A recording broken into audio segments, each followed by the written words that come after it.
Hello and welcome, it's Venom19. Today I'm going to be giving you my initial thoughts on the first two episodes of 80 Police Files. Going into this anime, I didn't know what it was about, however they make it clear at the beginning of each episode that it has some relation to Bubblegum Crisis. Now, I've not seen Bubblegum Crisis, but a fair few people have recommended it to me. Well, after watching this show, I can honestly say that even though I had no expectations going into it, I still somehow felt disappointed, but we'll get stuff in a second. First up, let me go tell you what the plot is about. We follow the 80 police force that deals with cases related to bots in a retro-style future.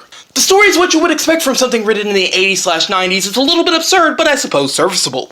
However, that doesn't change that the overall experience is fucking boring. Don't get me wrong, there's a scene here and there that was kind of interesting to watch, but the vast majority was just snoozing. Another problem I had was scenes would just sort of happen. They didn't really give good explanation on why things were happening, so it just felt kind of random and nonsensical.